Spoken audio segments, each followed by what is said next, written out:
ഇന്നേ ഞാനൊരു അയില പുളിയും മുളകും വറ്റിക്കുകയാണ്. അതിന് ഞാൻ ഇതിനകത്ത് ചേർത്തേക്കുന്നത് സവാള, വെളുത്തുള്ളി, ഇഞ്ചി, തക്കാളി. വെളുത്തുള്ളിയും ഇഞ്ചിയും സവാളയും നല്ലതുപോലെ മൂത്ത് വന്നപ്പം തക്കാളിയും കൂടെ തട്ടിയിട്ടിട്ടുണ്ട്.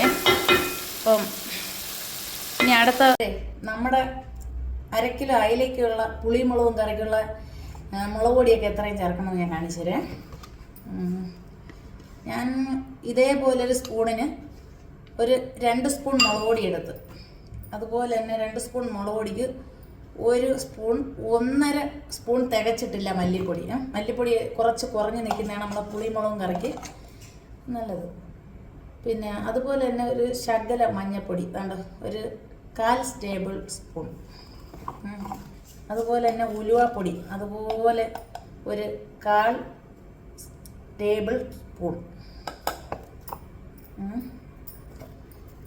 അതുപോലെ തന്നെ 1/4 ടേബിൾ സ്പൂൺ കുരുമുളക് പൊടി അതും ഇട്ട്. അപ്പോൾ ഇത്ര ഐറ്റം കൂടെ നമ്മൾ അതിനകത്ത് പിന്നെ വഴണ്ട് വന്ന് തക്കാളിക്കകത്തിട്ട് ഇളക്കും. അപ്പോൾ നമ്മുടെ തക്കാളിക്കൊക്കെ വഴണ്ട് കിടക്കുകയാണ്. അപ്പം അയില പുളി മുളകിനുള്ള നമ്മൾ അളന്ന് വെച്ചിരുന്ന മുളക് പൊടി, മല്ലിപ്പൊടി, കുരുമുളക് പൊടി, ഉലുവാപ്പൊടി, മഞ്ഞൾപ്പൊടിയൊക്കെ ഇട്ട് നമ്മൾ ഇതുപോലെ ഒന്ന് വഴട്ടും. നല്ലതുപോലെ ഒന്ന് വഴട്ടിയെടുക്കും. നിങ്ങൾ വിചാരിക്കും ഈ അലുമിനിയം ഉരുളിയിൽ എന്തോ ഇങ്ങനെ കറി വയ്ക്കുന്നത്, പക്ഷേ ഇത് വെറും പന്ന അലുമിനിയം അല്ല, അത് നല്ല ഉരുളിയാണ്. ഇതിനകത്ത് എല്ലാ കറികളും വെച്ച് നമുക്ക് കൂട്ടാൻ പറ്റുന്നത്. അപ്പോൾ ഇത് ഇത്രയൊന്ന് ചൂടായി ഒന്ന് അതിൻ്റെ കളറൊന്ന് മാറി ഒരു ബ്രൗൺ കളറായി. അപ്പോഴും നമ്മൾ എന്ത് ചെയ്യണമെന്നറിയാമോ? ഇതുപോലെ ഒരടപ്പെടുത്ത് ഒരു 2 മിനിറ്റ് ഒന്ന് അടച്ചു വയ്ക്കുക. അപ്പോൾ ആ തക്കാളിയിലെ വെള്ളമൊക്കെ ഇറങ്ങി അരപ്പൊക്കെ ഒന്ന് വെന്ത് വരും.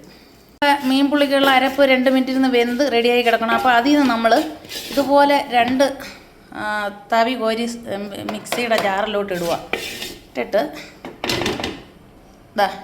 ഇത്രയും ഞാൻ മിക്സിയുടെ ജാറിലിട്ട് ബാക്കി ഇതിൽ തന്നെ ഇട്ടേക്കുവേ. എന്നിട്ട് ഇതുപോലെ കുറച്ച് പുളി വെള്ളം അങ്ങോട്ട് ഒഴിച്ചു കൊടുത്തിട്ട് വടുകയൊന്ന് അരച്ചെടുക്കണം. അരപ്പ് റെഡി ആയിട്ടുണ്ട്. ഇനി അത് ചട്ടിയിലോട്ട് ഒഴിക്കുക. അരപ്പൊക്കെ റെഡി ആയിട്ടുണ്ട്. ഇനി അതിന് പാകത്തിന് ഉപ്പും കൂടെ ഇട്ട് അടച്ചു വെച്ച് അത് തിളപ്പിക്കും.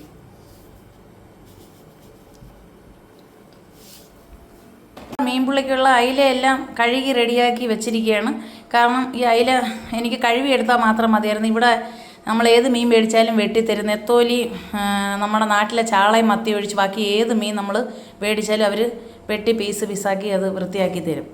അപ്പോൾ ഇത് നമ്മളെ കറിക്കുള്ള പുളിമുളകും കറിക്കുള്ള അയില ഫ്രഷായിട്ട് വെട്ടിയത് കഴുകി വൃത്തിയാക്കി വെച്ചിരിക്കും. ഇതിൻ്റെ അരപ്പൊക്കെ തിളച്ച് കഴിഞ്ഞു. അപ്പോൾ നമുക്ക് ഈ കഷ്ണം അതിനകത്തോട്ട് തട്ടിയിട്ട് കൊടുക്കാം. എന്നിട്ട് കുറച്ച് കരിവേപ്പിലയും കൂടി അതിനകത്ത് ഇട്ട് കൊടുക്കാം. കാരണം അത് കരിവേപ്പിലയും കൂടെ കിടന്ന് വേകുമ്പോൾ നല്ലൊരു ടേസ്റ്റായിരിക്കും ആ മീൻ കറിക്ക്.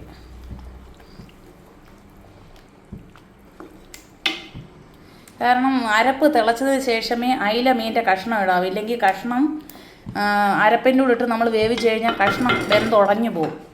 അതുപോലെ തന്നെ നല്ലതുപോലെ തിളച്ച് വേവുന്നതിനിപ്പുറം പിന്നെ ഇനി തവി ഇടരുത്.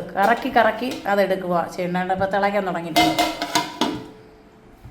അയിലമീൻ വെന്ത് വറ്റി മീൻപുളിയുള്ള സൂപ്പറായിട്ട് ടേസ്റ്റ് നോക്കിയപ്പോൾ സൂപ്പർ. എന്നാലും നമ്മൾ അതിന് വാങ്ങി വെക്കാൻ പോവുകയാണ്. അപ്പോൾ ഒരു ശകലം വെളിച്ചെണ്ണ ഒഴിച്ചു കൊടുക്കാം. വെളിച്ചെണ്ണ ഒഴിച്ചു കൊടുത്ത് കുറച്ച് പച്ച കരിവേപ്പിലയും കൂടെ നമ്മളതിൻ്റെ മണ്ടയിൽ തൂറ്റി കൊടുക്കണം. എന്നിട്ട് ഇങ്ങനെ ഒന്ന് തട്ടി അടച്ച് വാങ്ങി അങ്ങ് വെച്ച് തണുക്കുമ്പോൾ ഉപയോഗിച്ചിട്ട് അഭിപ്രായം പറയുക. ഓക്കേ.